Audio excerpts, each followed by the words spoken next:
Hello there, Game of Thrones fans, and welcome back to another episode review, episode revisited. We're going back and we're doing every episode of Game of Thrones individually. And I'm here again with Aaron, the monkey. How goes it, Aaron? It's good.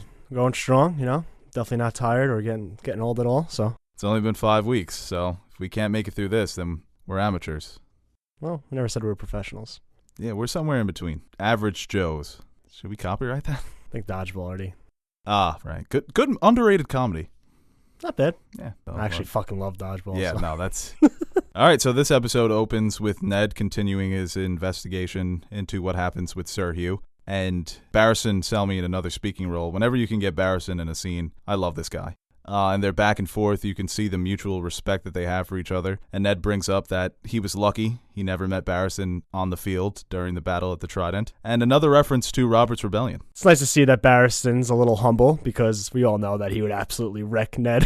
Well, he's very humble. I mean, they're very similar characters with the honor thing. Ned has always respected Selmy, and the other way around as well. The case where, even though you're on different sides, you still respect an honorable man. Yeah, and Robert took Barristan into his service after the rebellion. And they go into that too in the books when they talk about when Tywin Lannister showed Robert the dead Targaryen children, that if Barristan had been there, he would have killed Robert himself, that nobody could have held him back. So it goes to show how close Barristan was to dying for the Targaryens. But instead, he stuck around. And I also love when he brings up what happens to Ned's father.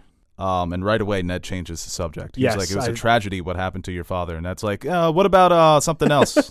So you could tell that it still sticks with him. It might be a little hard for him to be in King's Landing. I know, even though it was so long ago. I mean, you don't forget that was one of the biggest parts of his life, where his father and brother were murdered by the hand of the Mad King. Starks are very emotional. Well, it's all bottled up, so if something happens, yeah. You could tell he wants to cry, I think. Yeah, at least 10 hours out of the day, and he just bottles it up. And then he goes on to talk to King Robert, and I love this with the breastplate stretcher. Your mother was a dumb whore. God, I love Robert. One ball and no brains. That's I wish I could Lancel. I wish I could do that to my friends. Like when I want to go out and just make them drink. It's like, I'm not asking you to drink. I'm commanding you. No, I'm not thirsty. Drink. Your king commands it. But it's another great back and forth, and obviously it's opposites attract with these friends and their personalities. I was thinking when I was watching it, I'm like, how are they ever friends? Well, I was thinking that too, and I think it's because he respects Ned because he was a capable warrior. He obviously is a man with honor, and he laughed at his jokes. Stannis never laughed at his jokes because Stannis has the personality of a lobster. Laura says it later. And Renly wasn't a warrior. So it was like Ned is almost the perfect mix between the compassion and decency in Renly and the warrior in Stannis, where he's basically the brother that Robert always wanted. Yeah, I could see why you'd want to be Ned's friend for Robert, but... Well, for Ned, I think Ned just got a kick out of him. It's like why we keep Teddy around. King Robert was our Teddy, It's like, wow. That Robert, you crazy man. That's awesome. I didn't think of it like that. Well, like we said, that makes sense. Robert's somebody that you would go get a beer with. But even in this episode, Ned leaves later. It's like you can only tolerate Robert for so much. You know who Robert is? He's Bill Clinton. Let's be honest. What? He's like, he's like, hey, who wants to party? All right. You just get a beer with him, but you can't, you don't want to see him every day. Well, Robert also mentions in this scene how Jon Arryn set the match between him and Cersei. I guess it held the realm together because Robert got the backing of Tywin Lannister. But it's tragic what happens to those two characters in their relationship, because we see Cersei say she actually did love Robert at one point. It is like a good match when you're in Jon Arryn's position. I mean, the new king and the wealthiest man in Westeros, former hand of the king's daughter. I mean, it makes sense. That's what happens with these forced marriages. You don't have a choice, and it's not always an ideal pairing. And Cersei's someone that feels that she should be in charge too. She feels she could do a better job than Robert, with the kingdom being bankrupt and things like that, him just being an awful king in general. I think she always just felt like she could do a better job if she were a man. And going back to the jousting competition, this is when Sir Loras is introduced, the Knight of the Flowers. And not to get too into the later seasons, I think they kind of underused House Tyrell compared to the books, but we won't get into that. It's an introduction to Finn Jones, who I consider to be a terrible actor now because of Iron Fist, but that's not here or there. That's on Netflix. But I like this scene because it kind of hints at the relationship between Renly and Sir Loras, and we get everybody talks about the Clegane Bowl. Well, this was, Clegane Bowl #1. It's really the rematch. You get to know that Littlefinger just knows everything about everybody.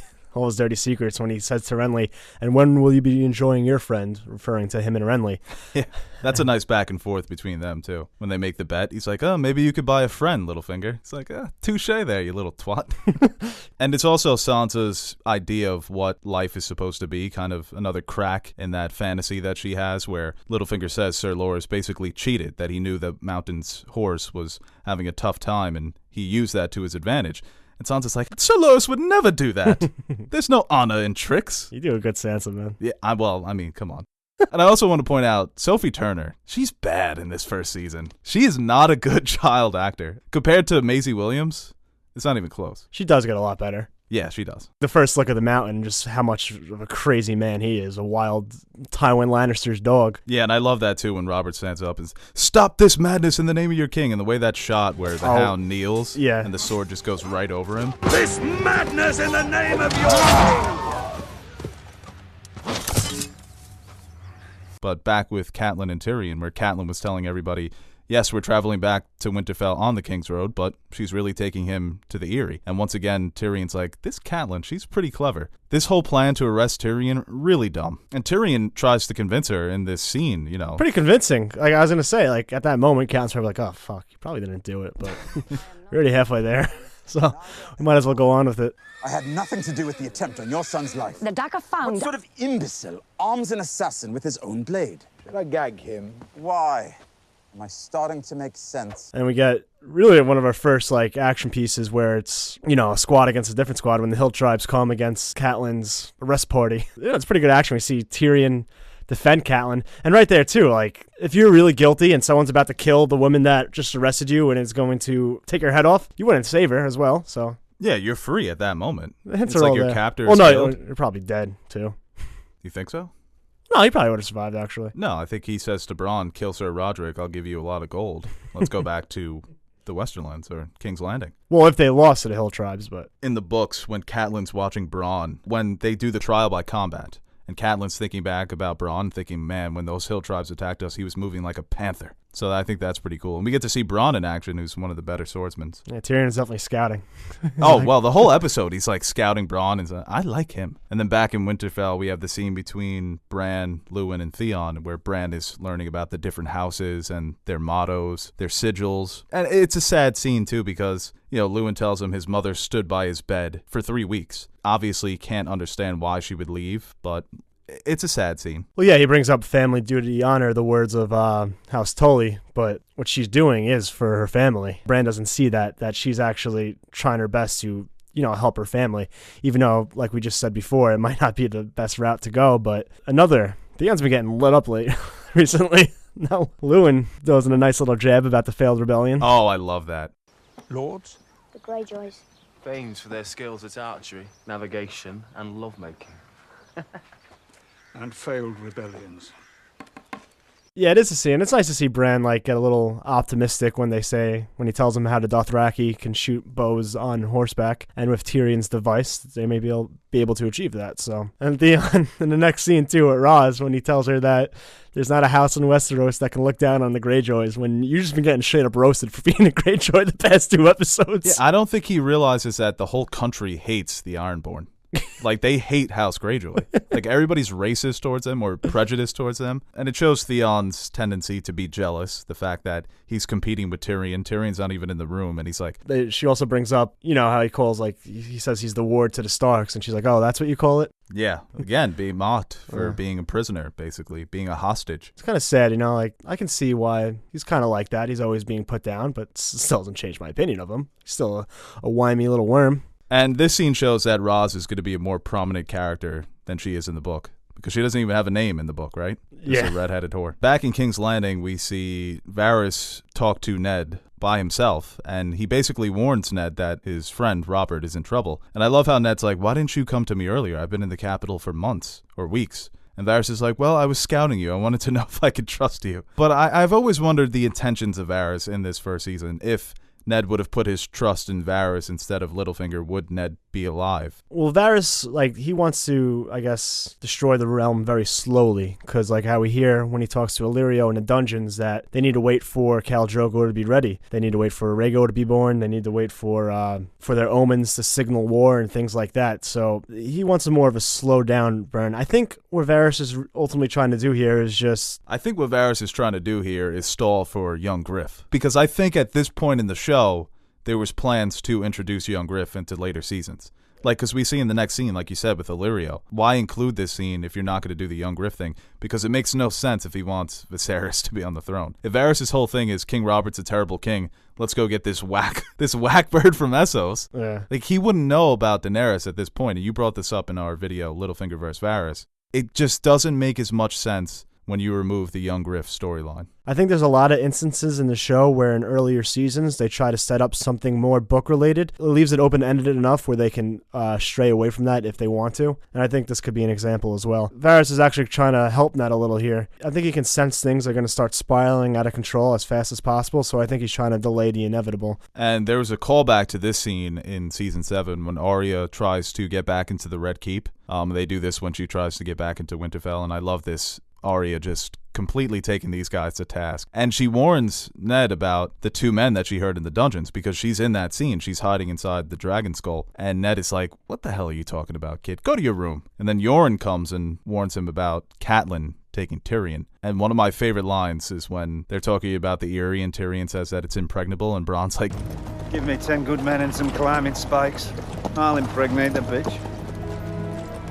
I like you. Well, going back to what Arya tells Ned, I mean, I know children have wild imaginations, but she's like spitting like facts. Like, she tells Ned things like they found a bastard and only things that Ned would know, and that's stuff that actually happened. So Arya, how would Arya just conjure this up? She's obviously heard something, so wouldn't you take that advice and be like, isn't there something to this? At the end of the day, it doesn't even matter, though, because Ned just gets himself killed. And this goes back to what I was saying before with Robert, that you can only tolerate him for so long. The scene when he resigns. Ned is so isolated. Still, he doesn't want to kill Daenerys Targaryen. He doesn't care if she's going to come with Dothraki and it's going to cost thousands of lives. He just doesn't believe in killing children. The line here that really gets under Robert's skin is when Ned compares him to the Mad King. Do you think it's honor that's keeping the peace? It's fear. Fear and blood. Then we're no better than the Mad King. Careful, Ned. Careful now. But both sides are kind of making good points here. Well, I was going to say, if you were in that situation, what would you do? Just knowing me, I'm a Ned guy. But I love the line that Ned says to Robert where he's like, the Robert I grew up with didn't tremble at the shadow of an unborn child. And you could see Robert, the clock's turning in his head, and he's still like... She dies.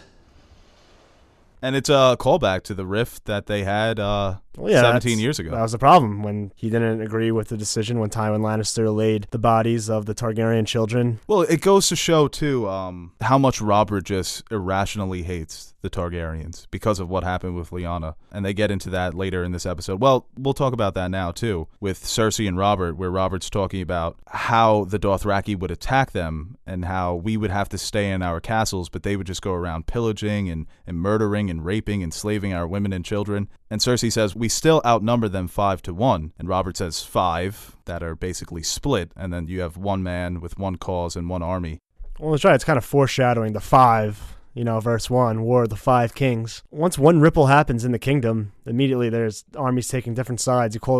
People are calling their banners. It's not as simple as having one united kingdom. You can really tell that they never really had a chance as a couple because Robert was so hung up on Lyanna and what happened with her and the Targaryen thing. I guess in the show, Cersei did at once love him. Maybe if he was more receptive towards Cersei and, things would have been different. He wouldn't be a overweight, drunkard king who... Yeah, and she wouldn't be a maniac. Who knows? He's like, what's holding it all together? And Cersei's like, our marriage. And they both just start cracking up. They're like, we hate each other, but, we're having a good time right now. So we're drinking wine. That's one of my favorite scenes of the episode and of the show, that conversation between Robert and Cersei. I just love that in fiction when two characters who hate each other sit down for a cordial conversation. Mark Addy really does a terrific job. Oh, he's great the whole season. Yeah. This relationship in the show, it's another example of the show doing something better than the books. The relationship between Renly and Loras. Loras kind of pushing Renly into the idea that he should be king, which is completely irrational. I mean, Renly even says it, I'm fourth in line, why the hell would I be king? When the War of the Five Kings started, I was so pro Renly. I was like, yeah, Robb and Renly team up and do something. That would have been the ideal situation. Yeah, that was a squad. Well, yeah, and I guess it's this conversation, too, in the show that really springs forward when the events happen later on in the season when Renly, I guess, calls his banners and he goes back to Storm's End, and it's kind of how it plays out. The Tyrells are his bank, and with their men and their money, they really were the early favorites to come out on top. Yeah, and I love the idea of Loras saying, why should kings only be feared? Why can't they be loved and respected? The introduction to Lysa Arryn, it's the first time she makes her appearance in this show, and it's funny because we learn later in the show that Lysa Arryn is a crazy woman who's playing an even crazier woman. And the first time I saw this, I was like, why is she breastfeeding her 12-year-old kid? Aunt Titty Milk, as I like to call her. I was really weirded out when I first saw this. Yeah. And Tyrion says to Catelyn earlier, it's like, oh, you haven't seen your sister in a while. She's changed. Yeah. He's like, she was always a little touched. And I love the Eyrie, too. I think it's my favorite castle out of any of them. The seat of Jon Arryn. I think the CGI looks great. I love how it's this, not a massive castle. It's not one of the biggest castles, but it's considered impregnable because it sits upon this giant mountain. And the mountain ranges of the Eyrie, and of course we also see the sky cells, which that freaked me out too. And then when you read about it, it's like the floor is a bit slanted, it's a lot steeper. That always freaks me out. Oh, I'm dead in 10 minutes. When I sleep, I wake up like completely different position than I fell asleep in. So, well, in one of the next episodes, Tyrion like wakes up on the edge. And I love how as soon as he gets put in there, he's like curled up in the corner. Yeah. It's like, oh, fuck. I'm not taking any chances. But, Lysa Arryn is a pretty important character in terms of all the events that start to unfold throughout the seasons. And we learn that she played a major role where she actually killed her husband. And she's a good actor. She's playing a good role here. Yeah, crazy, but good. And a scene that we forgot to talk about, Littlefinger and Varys. This scene, we talk about the writing for Game of Thrones kind of taking a dive in the later seasons. Season 1, D&D were on fire because this is not in the books at all. No. And the writing in this scene is... It's a perfect back and forth between two characters that are trying so hard to get in each other's heads and try to maneuver all these different things on the chessboard that is Westeros. It's basically just them having a little pissing contest, and it's fantastic to watch. Yeah, well, I said I loved when characters on opposing sides sit down and just converse with each other. I mean, this is just so expertly done. All the lines, all the little comebacks that they have for each other. When Littlefinger says, tell me, does somebody keep your balls in a box somewhere? Varys is like, we were so close to finding out who it was. When they're comparing their spy networks. It's like a great tennis match, We got Nadal and Federer going back and forth. Who you got? Who won that one? I think I'd give it to Varys because he had the last line. Yeah. When Renly comes in and says, there's a small council meeting and the king's going to be there. And Varys is like... Hadn't you heard? Littlefinger's like... Varys! This was a great one. How many do we get with them in the throne room? Is there 2 or 3? There's a couple, and then... The climb one is the best one. Yeah. That one is just... If we make it that far in this review series, yeah, we'll be sure to touch on that. And this episode ends with, again, something that happens in the books but doesn't happen this way, where we have the confrontation between Jaime and Ned. But before that, Ned discovers another bastard, a daughter that Robert has. The woman says, she even looks like him. I don't know about that. I hate when people say babies look like somebody. They don't look like anyone. They're babies. Yeah, they look like babies. Yeah. Well, I even hate when they get to like 5 or 6 and like, they look just like you. Yeah, they're their kid. That's what they're supposed to look like. And did you like this change that they actually have a confrontation, Jaime and Ned? Because the show kind of paints Ned as a capable swordsman. In the books, it's very clear that he's average. He's not that good. It's more, I guess, cinematic. It's easier. It's a fun viewing experience when there's two sides that one guy's holding their own. It makes for an entertaining episode. Ned is always propped up a little bit more in the show as a swordsman, as we saw before with Barristan. I think you can tell that Jaime is the better swordsman in this scene because Ned looks winded and Jaime's just kind of having a good time. And Jaime's not trying to kill him. I think Ned's going for the kill. Yeah, that move though when he hits Jory with. Oh well, rest in peace to Jory, man. First kind of semi-main character to die. Sucks. You're man. not a Jory guy?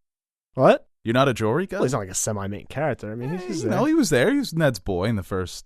Talk about like a change of emotions. 1 minute he's just staring at like a naked woman, thinking about. Maybe it might come back here tonight after I get off my shift. Who knows? And then you get a knife in your eye. Knife through the brain, yeah. This guy Ned was like, we'll take them together. No, I want to take them now. Jory, no! And yeah, it's more... It's better with lightsabers. Everything's better with lightsabers, right? That is so true, yeah. And we see again Jaime really coming to the defense of Tyrion. It's more of a Yes. And he's not doing it because of how it makes the family look. Tywin was, He's doing it because it's his brother. Yeah. Because he's really scared about the fate of his brother. Whereas Tywin was doing it for just how it appears,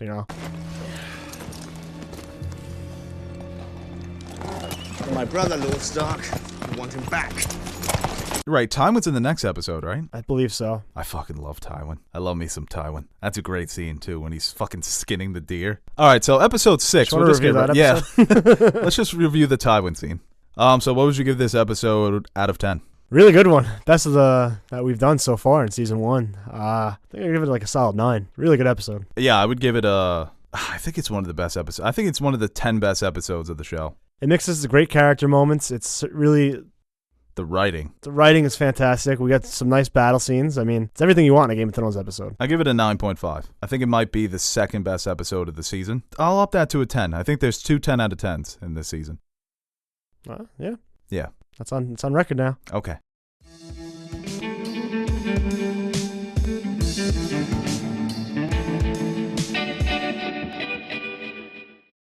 Hey guys, thank you for watching this video, and before we go, I want to quickly thank our Patreon supporters. Without your support, we wouldn't be able to grow and evolve as a channel, so thank you for your generous pledges. If you are interested in supporting our channel through Patreon, visit www.patreon.com/nerdsoup, and you can see the different rewards we offer to our Patreon supporters. T-shirts, mugs, stickers, access to our behind-the-scenes video, and more. Thanks again for watching this video, and make sure you like, share, and subscribe to our channel. Or dislike, don't share, and unsubscribe. It's a binary world, folks.